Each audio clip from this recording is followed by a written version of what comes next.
ஆதியே துணை.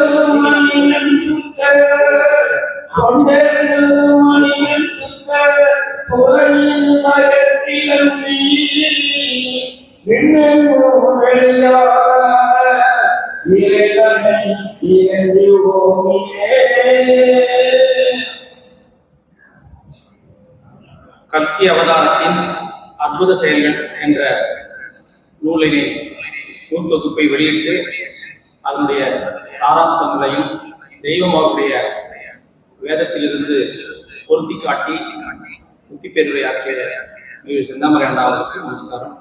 அதைத் தொடர்ந்து கல்கி அவதாரத்தின் அற்புத செயல்கள் என்ற நூற்தொகுப்பு குறித்து முத்திப்பேருரை நிகழ்த்த வருகிறார்கள் சாலை நிறைமதி அழகன் அண்ணா அவர்கள். கல்கி அவதாரத்தில் அற்புத செயல்கள் என்று இப்போது இங்கே வெளியிட்ட நூலினை பெற்றுக்கொண்டு அதனுடைய தெய்வ எதிர்பார்க்கிய பகுதிகளை பகிர வருகிறார்கள். நமஸ்காரம்.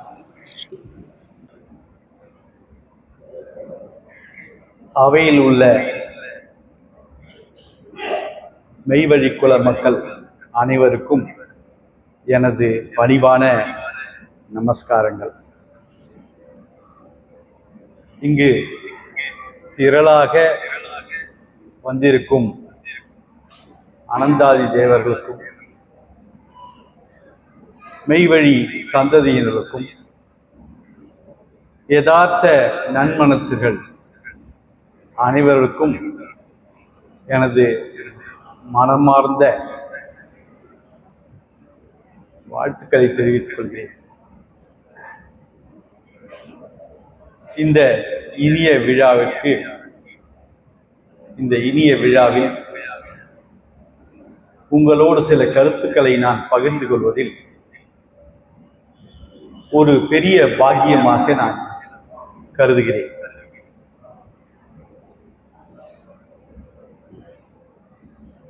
சிவபெருமானின் திருமேனிதான் 4 வேதங்கள். அதுவே பஞ்சாட்சரமும் ஆகும். அதுவே கற்பகத்தரு என்று கூறப்படுவதும் ஆகும். இதை வேதங்களும் மறைகளும் சுருதிகளும் உபநிடதங்களும் கூறுகின்றன.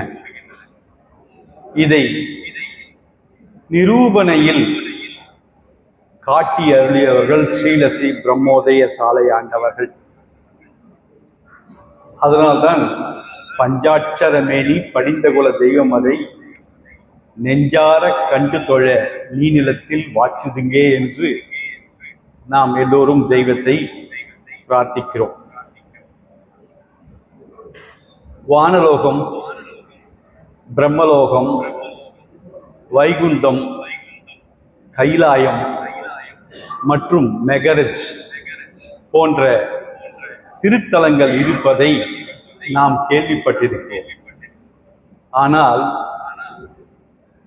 1000 உலக மக்களை அந்த திருத்தலங்களுக்கு குடியேற்றி காட்டியவர்கள் ஸ்ரீலஸ்ரீ பிரம்மோதய சாலை ஆண்டவர்கள். இது வரலாறு கண்ட உண்மை. பஞ்சாட்சரம், அஷ்டாட்சரம், சடாட்சரம், ஏகாட்சரம், அகர உகர சிகர மந்திரங்கள், காயத்ரி, கலிமா, இன்னும் பற்பல மந்திரங்கள் இந்த உலகத்தில் பல ஆயிரம் ஆண்டுகளாக வழங்கப்பட்டு வருகிறது. அவை அனைத்தையும் எழுத்து வடிவமாக அல்லாமல், ஒளி வடிவமாக அல்லாமல், மெய்யான உயிர்ப்போடும் மெய்யான சிலிர்ப்போடும் காட்டி அருளியது ஸ்ரீ பிரம்மோதய சாலை ஆண்டவர்கள். மெய்யாகவே சதுரிகம் கோடிகால மக்களிடத்தும் உள்ள சர்வ மூல மந்திரங்களையும் நிரூபணையில் காட்டியது அவர்கள்தான். உன்னை பெற்றெடுத்தது பஞ்சாட்சரம், உன்னை வளர்த்தது பஞ்சாட்சரம், உன்னை ஆளாக்கியது பஞ்சாட்சரம். அந்த பஞ்சாட்சரத்தில் ஒரு எழுத்தை கூட நீ காணவில்லையே என்று சிவவாக்கியர் பாடியிருக்கிறார். அஞ்செழுத்திலே பிறந்து அஞ்செழுத்திலே வளர்ந்து அஞ்செழுத்தை ஓதுகின்ற பஞ்சபூத பாவிகால் அஞ்செழுத்தில் ஓர் எழுத்து அறிந்து கூற வல்லீரேன். ஒரு எழுத்தை கூட அறிந்து கூறுவதற்கு வல்லமை உடையவர்களாக இல்லையே என்று சிவவாக்கியர் குறைப்பட்டுகிறார். தெய்வம் அதை நிறைவேற்றி சர்வ மூலமந்திரங்களையும் ஆயிரம் மக்களின் இதய லோகத்தில் உயிர்ப்புடனும் சிலிர்ப்புடனும் மெய்யாகவே காட்டி அருளி இருக்கிறார்கள். ஞான சம்பந்தற்கு உமையவள் பார்வதி தாய் கைலையங்கிரி விட்டு இறங்கி வந்து பூமண்டலம் வந்து ஞான சம்பந்தருக்கு அமுதம் ஊட்டியதை புராணத்தில் நாம் கேட்டிருக்கிறோம். நிஜத்தில் ஆத்தாளாய் வந்து ஆயிரம் அனந்தர்களுக்கு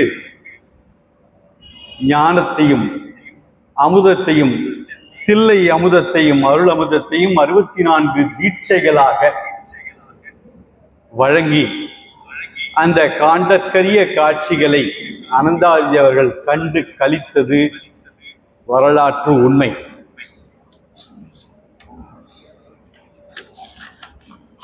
ஈன்ற கன்றுக்கு இனிய பாலை தாய்ப்பசு சொரிந்து அளிப்பது போல அனந்தாதி தேவர்களுக்கு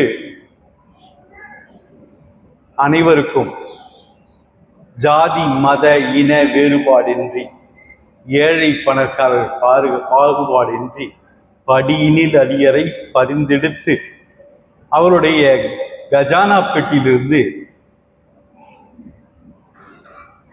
கோடான கோடி மதிப்புடைய பொக்கிஷங்களை வாரி அவர்கள் சாதிகுலம் பாராது எல்லாருக்கும் மெய்யமுது ஊட்டியதும் வரலாறு கண்ட உண்மை. அந்த காட்சியை கண்டு, அந்த காண்டற்கரிய காட்சியை கண்டு அனந்தர்கள் ஆனந்த களிப்பில் இருப்பதை நான் எனது 6 வயது முதல் 16 வயது வரையிலும் பார்த்திருக்கிறேன்.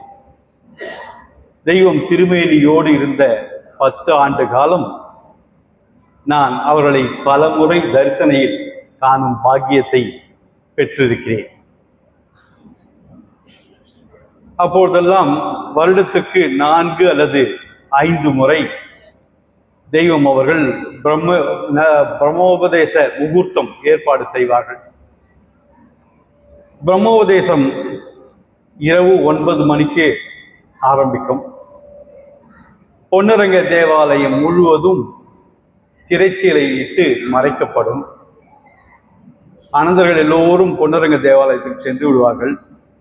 மெய்வழிச்சாலை கிராமமே காலியாகிடும். அப்பொழுது பெரியவர்கள் எங்களிடம், நீங்கள் வேலியை ஒட்டியுள்ள பாரா கொட்டகையில் காவல் காத்தீர்கள் என்று சொல்வார்கள். காவல் காத்தவர்கள் கையிலே எங்கிருக்கும், வேலி காத்தவர் வெள்ளி எங்கிலும் செல்வார்கள் என்று ஆண்டவர்கள் அருளாசி கூறியிருக்கிறார்கள் என்று எங்களை ஊக்குவித்து அனுப்புவார்கள். அங்கே 9 மணிக்கு ஆரம்பித்த பிரம்மோபதேசம் விடிய தொடரும். 33 கோடி தேவர்கள் சாட்சியாகும், முனிவர்களும் ரிஷிகளும் சாட்சியாகும், 4 மறைகளின் சாட்சியாகவும் பிரம்மோபதேசம் வழங்கப்படும். அதிகாலையில் தெய்வம் அவர்கள் பிள்ளைகளை, நீங்கள் எல்லோரும் போய் ஓய்வு எடுத்துக்கொண்டு மீண்டும் வாருங்க என்று சொல்லி அனுப்புவார். சற்று நேரம் ஓய்வுக்கு பிறகு மீண்டும் சபை கூடும். அப்பொழுது முதன்முறையாக உபதேசம் பெற்ற அனந்தர்களும் அனந்திகளும் உள்ளம் உருக, நெஞ்சம் நெகிழ, நினைந்து நினைந்து உணர்ந்து உணர்ந்து தாங்கள் பெற்ற அரும் பெரும் பாக்கியத்தை எப்படி நான் நன்றி கடன் உங்களுக்கு செலுத்துவேன் என்று தெய்வத்திடம் தோத்திர பாடல்கள் பாடி, பிறகு அவர்களுக்கு ஏதேனும் சந்தேகம் இருந்தாலும் அதை தெய்வம் அவர்கள் தீர்த்து வைப்பார்கள். பிறகு உருமகால தவம் முடித்து வந்து மீண்டும் சபை கூடும். அப்பொழுதும் எவருக்காவது ஏதாவது சந்தேகம் இருந்தால் அதை காரியதரிசிகள் மூலமாக சொல்லி விடுவார்கள். அவர்கள் தெய்வத்தை சொல்லுவாங்க, இவருக்கு இந்த விஷயம் புரியலையா அப்படின்னு சொன்னா அதையும் தெய்வம் அவர்கள் அன்போடு விலக்கி அருள்வார்கள். இந்த மெய்க்கல்வி கலாசாலையில் கடைசி மாணவனுக்கு, கடைநிலை மாணவனுக்கு, 3ஆம் தர மாணவனுக்கு கூட அந்த மெய்ப்பொருள் விளங்கும் வரையில் அந்த ஞானாசிரியர் சிவகுரு ஓய்வு எடுப்பதில்லை. இப்படி அவர்கள் பரமனை உருவெடுத்து நம்மோடு சுமார் 120 ஆண்டுகள் வாழ்ந்து அவர்கள் திருக்காப்பிட்டுக் கொண்ட நாள் மாசி மக பௌர்ணமி பூரண நன்னாள். பதிமறைவு நேர்ந்த நாள் மாசி மக பௌர்ணமி பூரண நன்னாள். அவர்கள் திருக்கயிலாய நாட்டிற்கு ஏகிய நாள் மாசி மக பௌர்ணமி பூரண நன்னாள். இந்த பெருமைகள் எல்லாம் கேட்டு வரும் பொழுது நம் மனதிலே ஒரு ஏக்கம், கவலை, வருத்தம், ஆதங்கம். அடடா, அந்த காலத்தில் நாம் பிறக்காமல் போய்விட்டோமே இந்த பாக்கியத்தை பெறுவதற்கு. அடடா, அந்த காலத்தில் நமக்கு உரிய பருவம் இல்லையே. அடடா, அந்த காலத்தில் நாம் இருந்தும் இப்படி ஏமாளியாக விட்டுவிட்டோமே என்று இங்கு இருப்பவர்கள் பலர் மனதில் இந்த எண்ணம் தோன்றும். அதற்கு நம்மிடம் ஒரு ஔடதம் இருக்கிறது, கவலையை தீர்க்கும் ஒரு ஔடதம் இருக்கிறது. அதை நாம் எல்லோரும் பகிர்ந்து கொள்வோம்.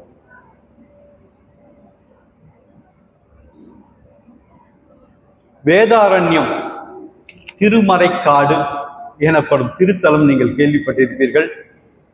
பலர் அந்த திருத்தலத்திற்கு சென்றும் வந்திருப்பீர்கள். 6வது நூற்றாண்டில் அப்பர் சுவாமிகளும் ஞானசம்பந்தர் அவர்களும் அந்த வேதாரண்யத்திற்கு விஜயம் செய்கிறார்கள். அங்குள்ள சிவபெருமானை கண்டு களித்து தரிசனம் செய்வதற்காக செல்கிறார்கள். ஆனால் அவர்களுக்கு அங்கே அதிர்ச்சி காத்திருந்தது. திருக்கதவு, கோவிலின் திருக்கதவு சாத்தப்பட்டிருந்தது. அங்கிருந்தவர்களை அவர்கள் கேட்கிறார்கள், ஐயா, ஏன் திருக்கதவு சாத்தப்பட்டிருக்கிறது என்று கேட்கிறார். அங்கிருந்தவர்கள் கூறுகிறார்கள், சுவாமி, இந்த கோவிலிலே முன்னொரு காலத்தில் 4 வேதங்களும் குடியிருந்தன. இந்த மகாத்மை ஒரு ஆரம்பத்திலேயே சொல்லியிருக்கேன். சிவபெருமானின் திருமேனி தான் 4 வேதங்களும். அதை கொஞ்சம் நினைவில் கொள்ள வேண்டும். அங்கிருந்த மக்கள் சொல்றாங்க, சுவாமி, இந்த திருக்கோயிலில் தான் 4 வேதங்களும் குடியிருந்தனர். கலியுகம் பிறந்தது. அவர்கள் இனி நமக்கு இங்கே வேலை இல்லை என்று சொல்லிவிட்டு புறப்பட்டு விட்டார்கள். போகும்போது இந்த கதவை சாத்திவிட்டு சென்று விட்டார்கள். அதன் பிறகு இந்த கதவை யாராலும் திறக்க முடியவில்லை. ஞானசம்பந்தர் அப்பர் சுவாமிகிட்ட சொல்றார், சுவாமி, அன்பே சிவம் அல்லவா? அன்பிற்கு உண்டோ அடைக்கும் தாள்? நாம் மனமுருகி நீங்கள் ஒரு பதிகமும் நான் ஒரு பதிகமும் பாடுவோம். கதவு திறக்கும் தானாக, கதவு திறக்கும் தானே என்று கூறுகிறார். அப்பர் சுவாமிகளும் அவர் கூறுவது சரி என்று ஏற்றுக்கொண்டு ஒரு பாடல் ஒன்றை, பதிகம் ஒன்றை பாடுகிறார். முதல் பதிகம் என்ன சொல்றதுன்னா, பண்ணின் நேர்மொழி யாழ்மை பங்கரோ, மண்ணினார் வலம் செய் மறை காடரோ, கண்ணினால் உம்மை காண கதவனை திண்ணமாக திறந்து அருள் செய்வினே.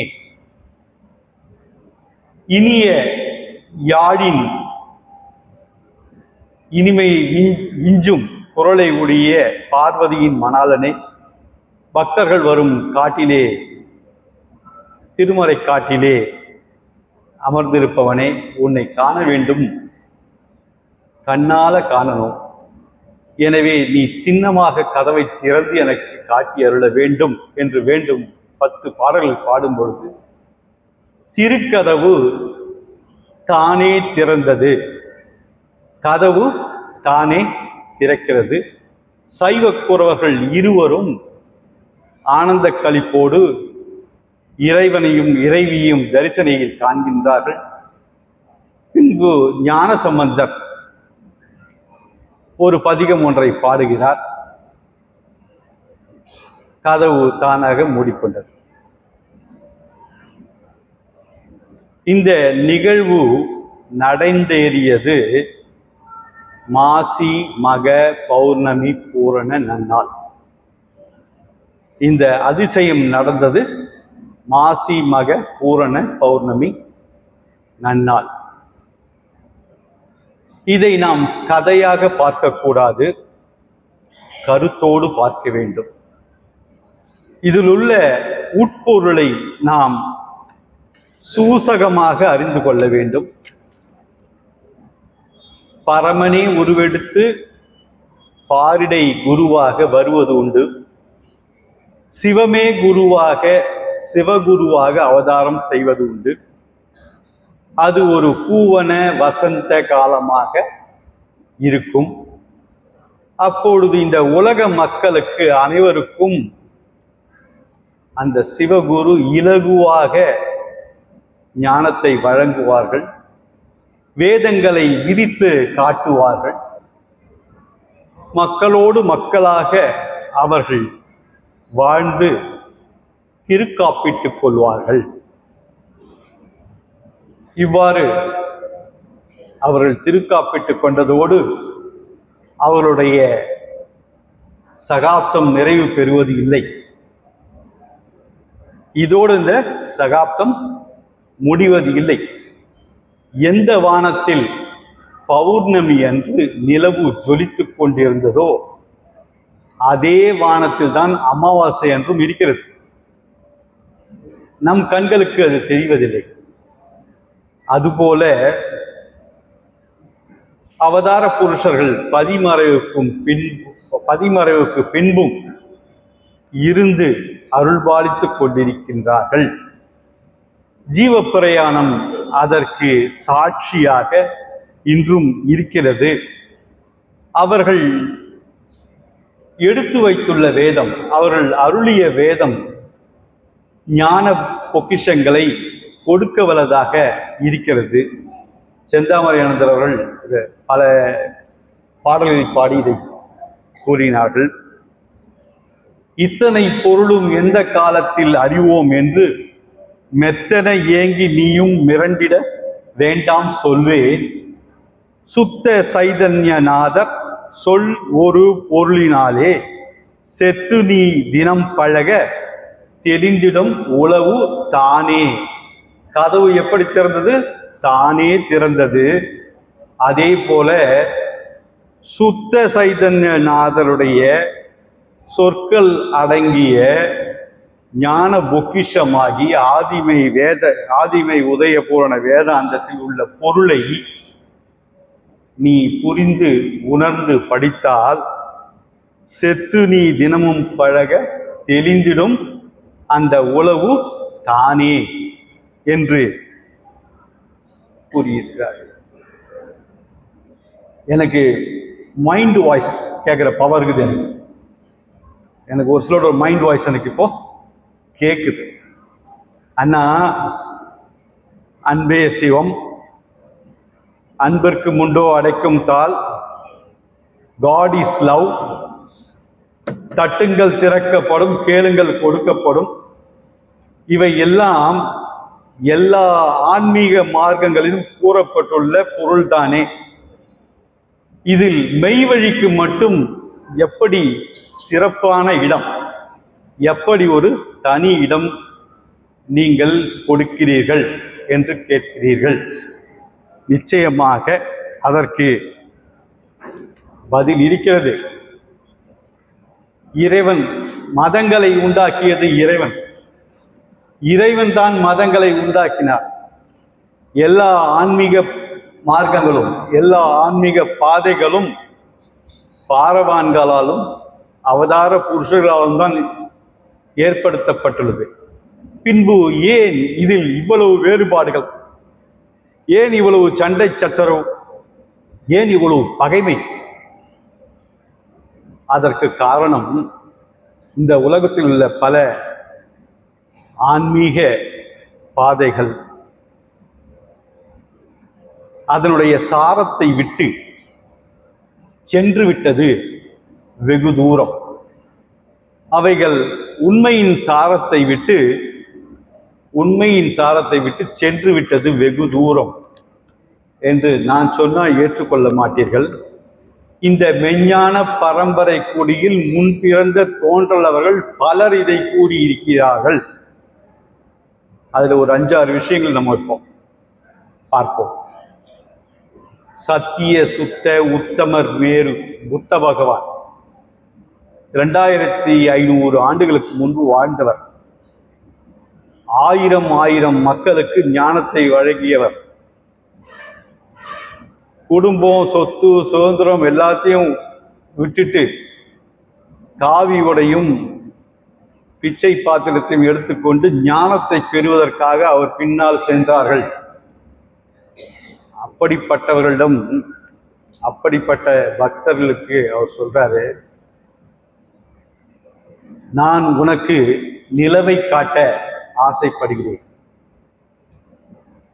நான் உனக்கு அதோ பார் நிலவு என்று காட்டுகிறேன்.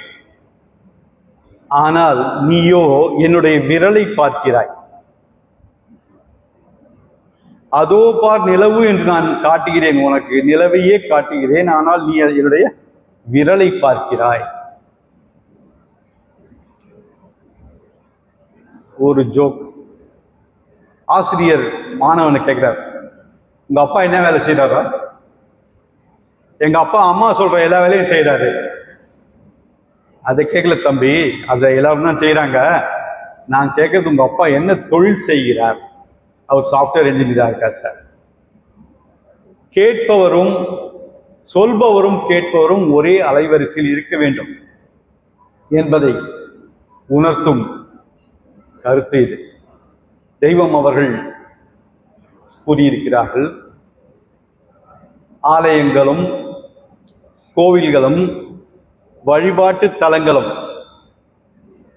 நீ உரிய பருவம் அடைவதற்கு முன்பு இறைபொருள் ஒன்று இருக்கிறது, இறைவன் ஒருவன் இருக்கிறான், அவனை நீ காண வேண்டும் என்று உனக்கு நினைவூட்டுவதற்காக ஏற்படுத்தப்பட்டவை. நீ அங்கேயே நின்று விடுகிறாய். நீ மணலில் கட்டிய விளையாடிய வீட்டிலே குடி போக முடியுமா? நீ சிறு வயதில் விளையாடிய பொம்மையை வைத்துக்கொண்டு நீ வாழ்க்கை நடத்த முடியுமா? உன்னை படைத்த ஒருவன் உன்னை படைத்த இறைவன் இருக்கும் பொழுது நீ படைத்த ஒன்றை நீ வணங்க முடியுமா? எஜமான் அறியாமல் பாடுபட்ட பேருக்கு எங்கே உண்டு கூலி?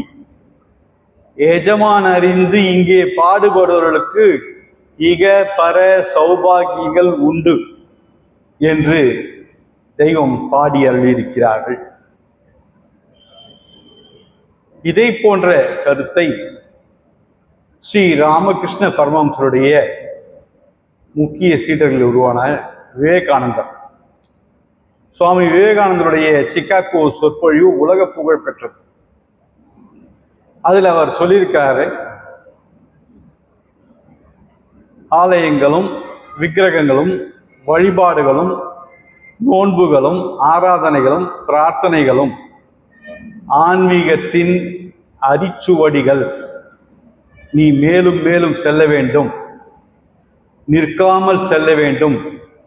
ஞானத்தை பெறும் வரை நீ நிற்கக்கூடாது. Arise, awake and stop not till the goal is reached என்று பேசியிருக்கிறார். ஆன்மீகத்தில் ஞானம் பெறுவதற்கு 4 படிகள்: சரியை, கிரியை, யோகம், ஞானம். சரியை என்பது இந்த சரீரத்தை, தூல சரீரத்தை கொண்டு வணங்குதல், ஆராதனை செய்தல், நெய்வேத்தியம் செய்தல், சகஸ்ரநாமம் எழுதுறது, பாடுறது, பக்தி பாடல்கள் பாடுவது சரியை.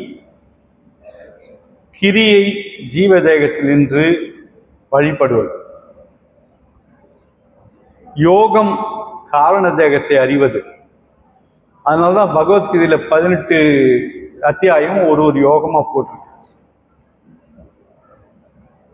ஞானம் என்பது சிவமயம், அதுதான் காரண தேகம்.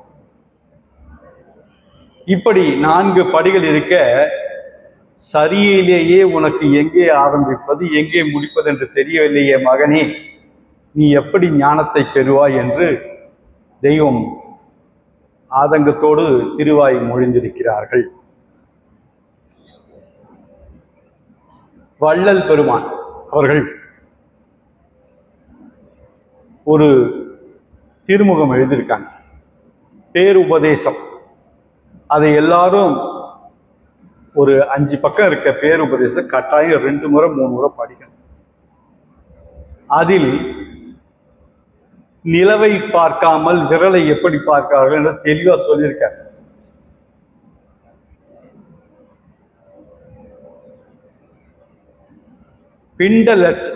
பிண்ட லட்சணங்களை அண்ட லட்சணங்களாக காட்டி ஆயுதம், வடிவம், வாகனம் போன்று சித்தரித்து விட்டார்கள்.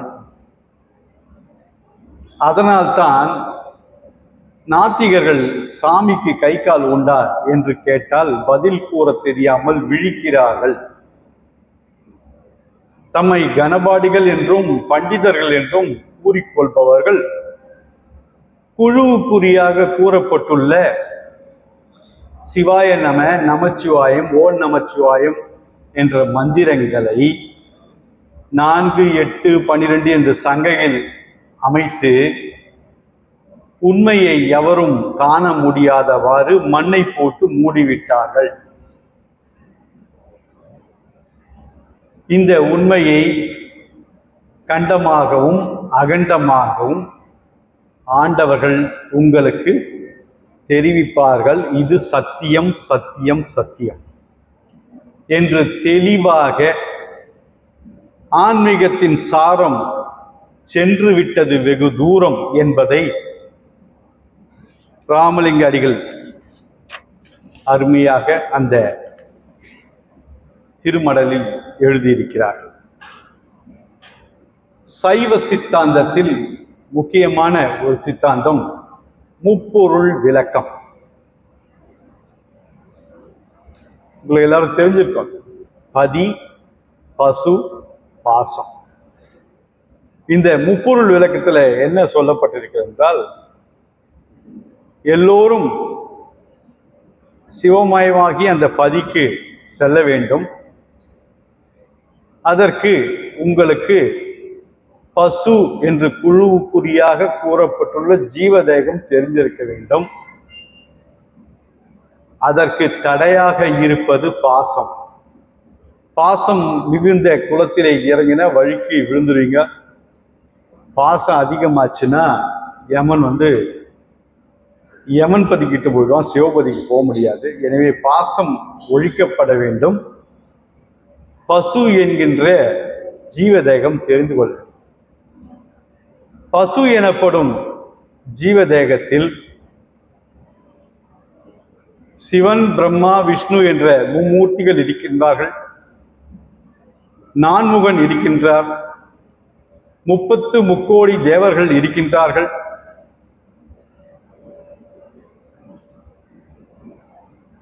இன்னும் அஷ்டலட்சுமிகள் இருக்கிறார்கள். அஷ்டதிக்கு பாலகர்கள் இருக்கிறார்கள். நவகிரகங்கள் இருக்கின்றது. இன்னும் பற்பல முனிவர்களும் ரிஷிகளும் அங்கே இருக்கிறார்கள் என்று கூறப்பட்டிருக்கிறது. ஆனால் அந்த பசுவை பார்ப்பதற்கு முயற்சி செய்யாமல், நிலவை பார்ப்பதற்கு முயற்சி செய்யாமல், அவர்கள் பசுவின் படத்தை வரைந்து அதற்கு ஆபரணங்கள் பூட்டி பொன்னாலும் மணியாலும் அதை அலங்கரித்து தங்கச் சரிகையிலே அதை வரைந்து படம் போட்டு பார்க்கிறார்கள். புத்த பெருமான் கூறிய நிலவை பார்க்காமல் விரலை பார்க்கிறார்கள். ஆன்மீகத்தின் சாரம், சைவ சித்தாந்தத்தின் சாரம் சென்று விட்டது வெகு தூரம். அதே போல கற்பகத்தரு, அவதார புருஷரின் திருமேனி தான் கற்பகத்தரு. அங்கே நீங்கள் வேண்டும் வரம் உங்களுக்கு வழங்கப்படும். எல்லாருக்கும் ஒரு வரம் கிடைச்சா போதும்.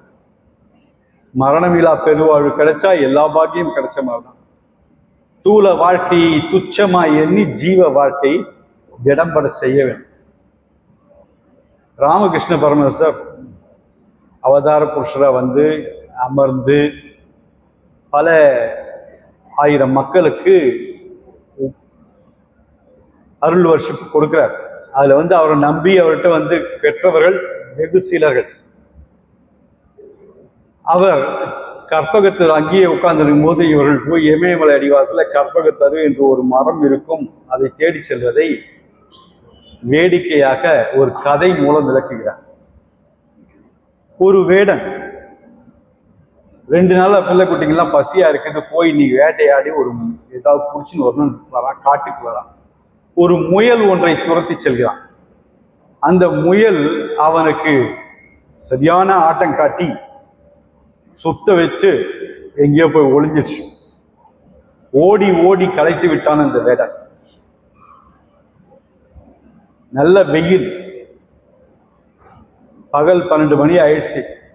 முயல் தப்பி ஓடிடுச்சு. தாகம், களைப்பு. ஒரு மரத்தடி கீழே உட்கார்றான். சில்லுன்னு ஒரு தண்ணி கிடைச்சா எப்படி இருக்கும்.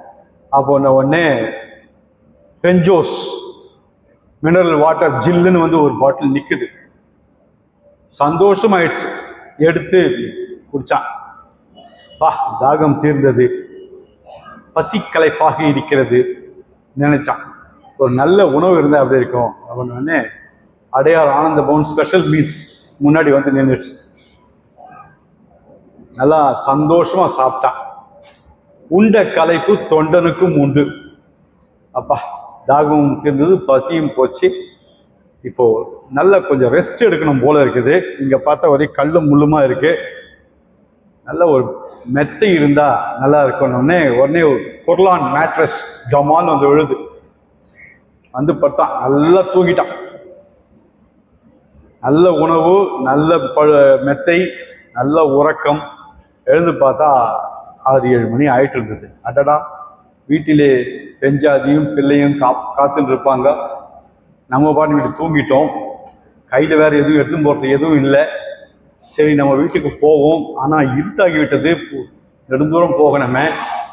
போகும்போது வழியில் புலி அல்லது சிங்கம் வந்து நம்மை தாக்கினால் என்ன செய்வது என்று நினைத்தான். அடுத்த நிமிஷமே புதர்ல இருந்து புலி வந்து அவனை அடிச்சு சாப்பிட்டுட்டு போயிடுச்சான். இதுதான்பா நீங்கள் கற்பனை செய்யும் கற்பகத்தரு.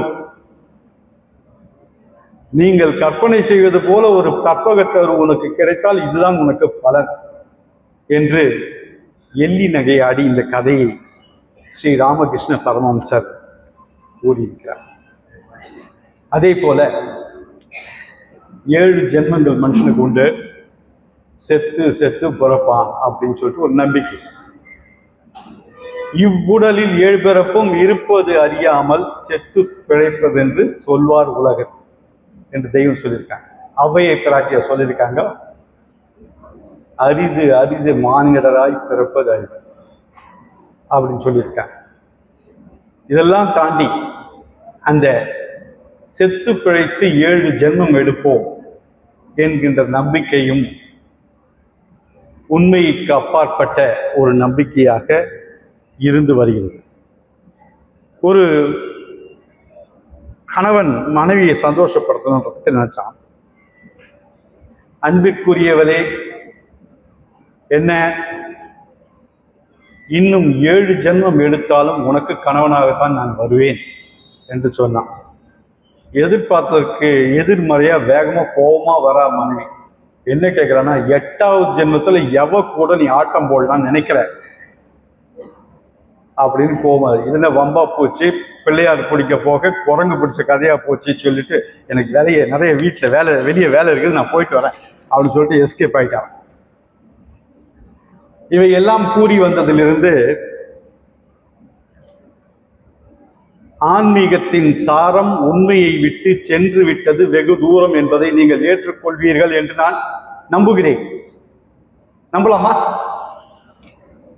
அதே நேரத்தில் இந்த மார்க்கம் தவறு, இந்த ஆன்மீக பாதை சரியில்லை என்று சொல்லிவிட்டு என்னுடைய ஆன்மீக சொற்பொழிவை முத்தி பேருரையை மகாத்மி உரையை நிறைவு செய்து போய்விட்டால் அது முறையாக இருக்காது.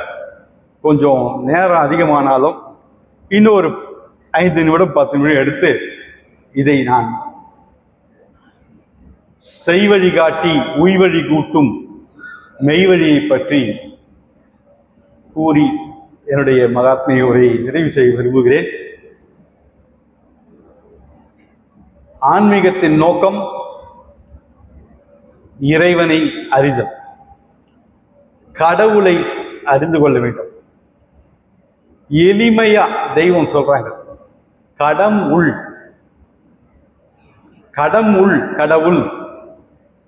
அப்படி இருக்கும்போது கல்லிலோ மண்ணிலோ செப்பிலோ உப்பிலோ அப்பிலோ வேறு எதிலும் கிடையாது. சாந்திலோ உலோகத்திலோ எங்கேயுமே கிடையாது.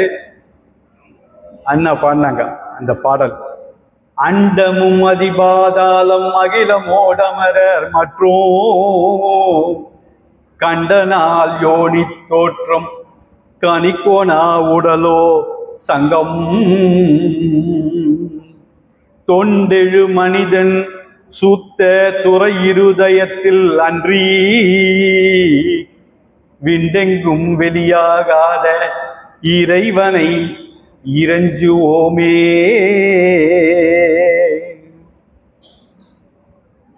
நாலு வரி தேக ரகசியம் 12000, ஜீவ ரகசியம் 12000 இதுல அடங்கி இருக்கு.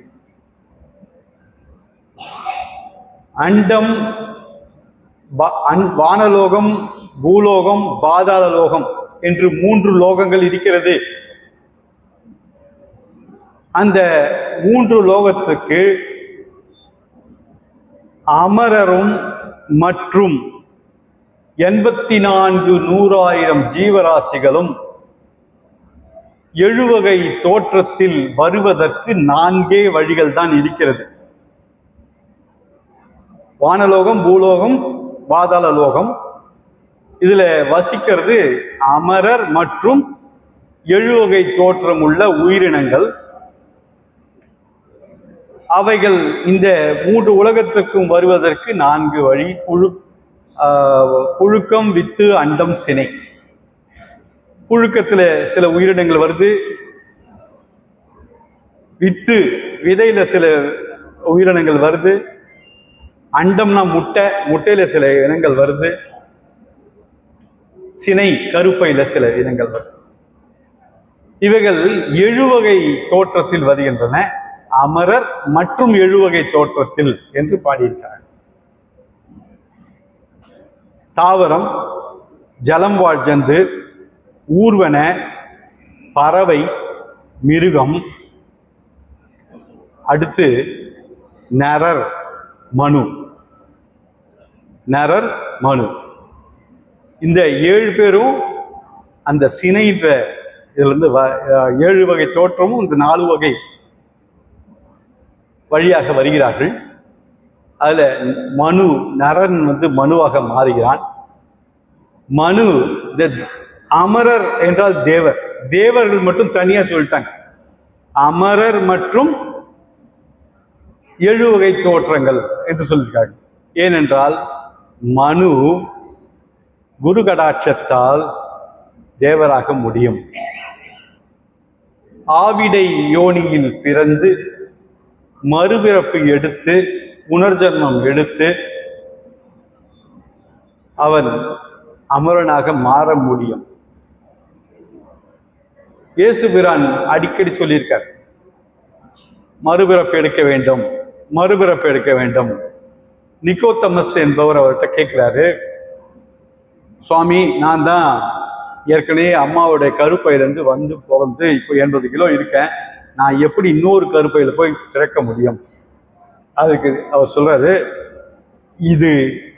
அது மாமிசத்தினால் எடுத்த பிறப்பு, நர பிறப்பு. என்னை வந்து பார்த்தபோது நீ மனுவாக ஆகிவிட்டாய். இப்பொழுது என்னுடைய கடாட்சத்தால் நீ அமரராக மாற முடியும். அது ஆவியினால் பிறக்க வைக்கப்படும் பிறப்பு, ஆவிடையோனி என்று விளக்கம் கூறியிருக்கிறது, பைபிள்ல இருக்குது. இப்படி வந்த ஜீவராசிகள்ல 84 100,000 ஜீவராசிகள்ல மனிதனுடைய உடல் தான் கணிக்க முடியாத ரகசிய அபூர்வ பெட்டகம். அதில் சங்கமம் நிகழ்கிறது. என்ன சங்கமம்? ஆன்மாவும் பரமாத்மாவும் சங்கமம் ஆகும் இடம் மனிதனுடைய தூளம். மனித உடல்ல தான் கணிக்கொணா உடலோ சங்கம். அடுத்து நரர் மனுவான உடனே தொண்டெழு மனிதன் சுத்த துறை இருதயத்தில் அன்றி விண்டெங்கும் வெளியாகாத இறைவனை இறைஞ்சுவோமே. இறை தொண்டின் நினைவாக, இறை தொண்டின் எழுச்சியோடு உள்ள மனிதனின் சாதாரண இதயம் அல்ல, சுத்தத்தில் உறைந்திருக்கும் இருதயம், சுத்த துறை இருதயம்.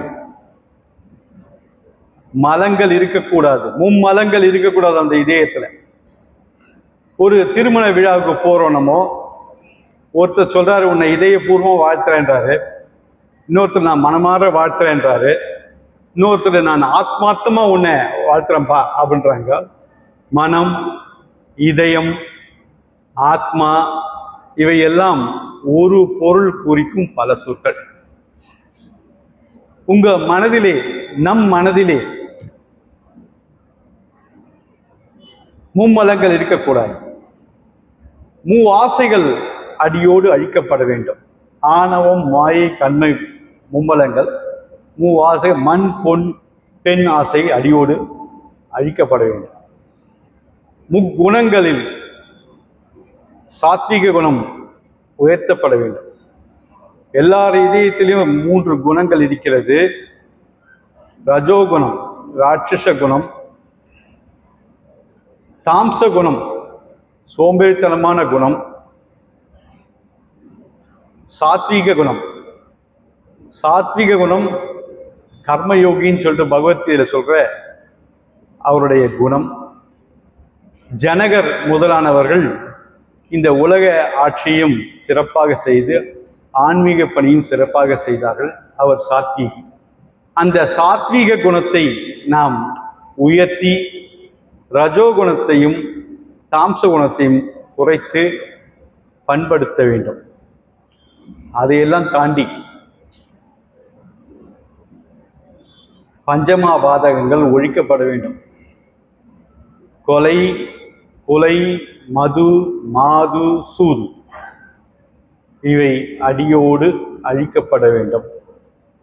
அப்பதான் இதையும் தொண்டெழு மனிதன் சுத்தத்துறை இருதயத்தில் அன்றி, அந்த சுத்த இதயத்தில் தான் இறைவன் எழுவார்கள்.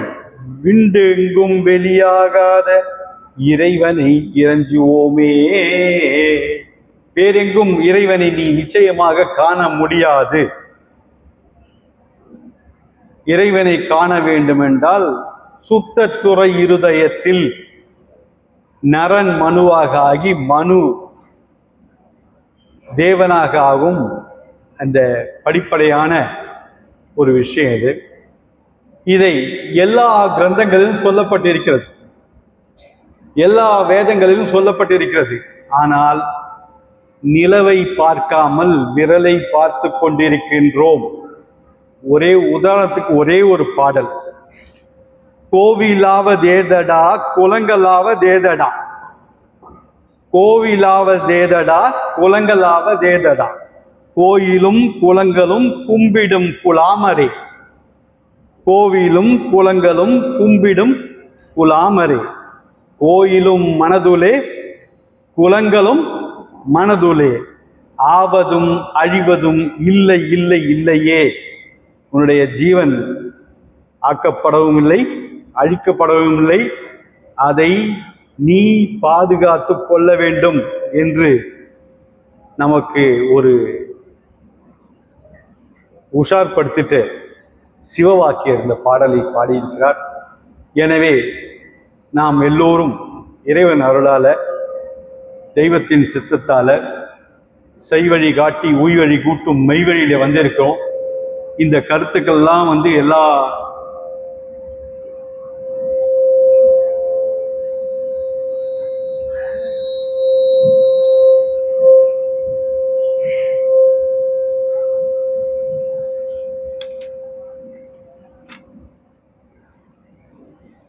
தெய்வம் அவர்கள் இந்த உலகம் ஓய்வதற்காக ஜாதி மனு குலம் அனைத்தும் ஜீவன் கண்ட ஜென்மசாபல்ய குலமாகவென்றே அந்த ஆதிமை உதய பூரண வேதாந்தத்தை இந்த உலகுக்கு ஜீவ பரிசாக வழங்கி இருக்கிறார்கள்.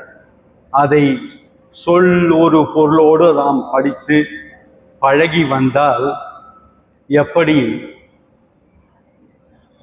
திருக்கதவு தானாக திறந்ததோ அப்படியே உண்மைகள் தானாக வெளிப்படும் என்பது சத்தியம் சத்தியம் சத்தியம் என்று என்னுடைய மகாத்மிய உரையை நிறைவு செய்கிறேன். இவ்வளவு சிறப்பாக ஒரு ஏற்பாடு, இவ்வளவு திரளான மக்கள், நன்மக்கள், இவர்களோடு உங்களோடு நான் என்னுடைய எளிய எனக்கு தெரிந்த கருத்துக்களை பகிர்ந்து கொண்டதில் மற்றற்ற மகிழ்ச்சி அடைகிறேன்.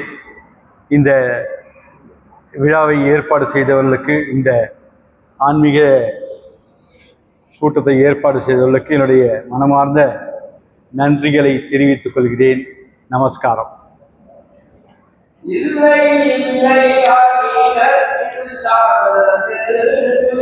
என்ன பண்ணிக்கிட்டு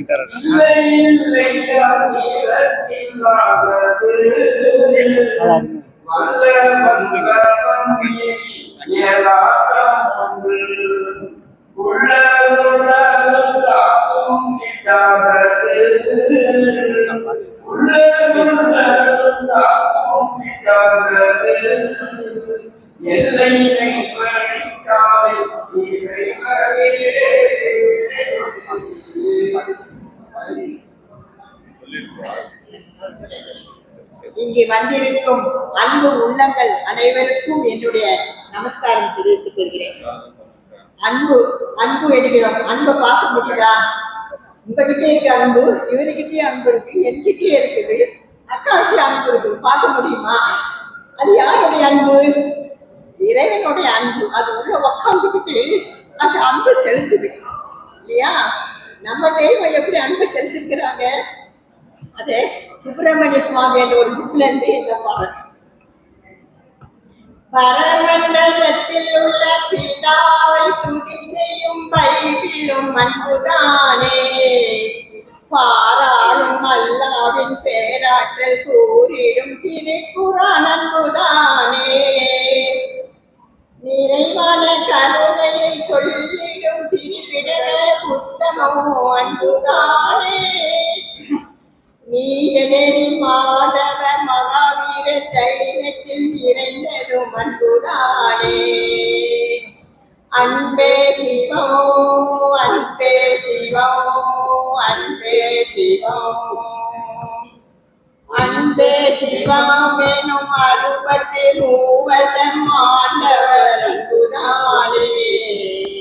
ஆழ்வார்கள் 12 தந்த பிரபந்தத்தை அழகரும் அன்புதானே. இன்ப பெருங்கடல் இறைவனை எண்ணுதற்கு எண்ணிலா மதனதிகளாம். இன்ப பெருங்கடல் இறைவனை எண்ணுதற்கு எண்ணிலா மதனதிகளாம். எம்மதமும் சம்மதமெனமை மதமத் ஆண்டவர் அருளியதும் அன்புதானே. நம்ம ஆண்டவங்க அந்த அன்பு அருளினால்தான் 69 ஜாதிகளாகி எல்லாம் சேர்த்திருக்கு. அன்பாலதான் நம்ம ஒவ்வொருத்தரோட ஒன்று பருகிறோம். அது யாருடைய அன்பு? ஆண்டவருடைய அன்பு. நேரம் இல்லை, பேச வேண்டியதான் என்னுடைய நமஸ்காரம். அக்கா அவர்களுக்கு நமஸ்காரம். கல்கியின் அருள் அற்புத செயல்கள் என்ற முதல் பிரதியை பெற்றுக்கொண்டு சாலை நிறைமதி அழகன் அண்ணா அவர்கள் புத்திப்பேறு ஆற்றினார்கள். அண்ணா அவருடைய பகிர்வு, தெய்வம் அவருடைய திருவருகை, அவருடைய பாடு, அவருடைய மகத்துவம், இதுவரை வந்த இந்த பூமிக்கு வந்த ஞான தாதாக்களுடைய செயலும் நம் தெய்வம் அவருடைய செயலையும் ஒப்பிட்டு தெய்வம் அவருடைய மேன்மையை, இந்த கலியுகத்தில் வந்து அவதற்கு தெய்வத்தினுடைய மேன்மை எடுத்து பகிர்ந்தார்கள். அதில் குறிப்பாக திருமறைக்காடு என்கிற அந்த ஒரு நிகழ்வு, அந்த கதவு திறக்காமலே காலகாலமாக பூட்டப்பட்டிருந்தது. அது ஏன் பூட்டப்பட்டிருந்தது, அதை எவ்வாறு அவர்கள் பாடல் பாடி திறந்தார்கள், அந்த நிகழ்வு நிகழ்ந்தது மாசிமக பூரண நன்னாள் என்று இப்போ எத்தனையோ தீர்க்க தரிசனம் நம்ம படிக்கிறோம். தெய்வமுடைய தீர்க்க தரிசனம், இதுவும் ஒரு தீர்க்க தரிசனமாக, தீர்க்க தரிசனம் என்பதற்கு சந்தேகமே இல்லை. அதை வந்து அண்ணா எடுத்து பொருத்தி காண்பித்தாங்க. அப்போ இப்படி ஒரு ஆண்டவங்க அவதாரம் வருவாங்க, அவர்கள் ரொம்ப எளிமையாக மக்களுக்கு இந்த தெய்வீகத்தை எடுத்து கொடுப்பாங்க, அந்த பரிசுத்த ஜீவ பிராணத்தை அருள்வாங்க. அவர்கள் இதே மாசிமக பூரண நன்னாளிலே அவர்கள் திருக்காப்பிட்டுக் கொள்வார்கள் என்று இருக்கிற ஒரு தீர்க்க தரிசன செய்தியை அவர்கள் வந்து எடுத்து பகிர்ந்தார்கள். கதையின் மூலமாக, இன்னும் பல நிகழ்வுகளின் மூலமாக அண்ணா அவர்கள் பகிர்வு கொடுத்தார்கள். பகிர்வு கொடுத்த அண்ணா அவர்களுக்கு நமஸ்காரம்.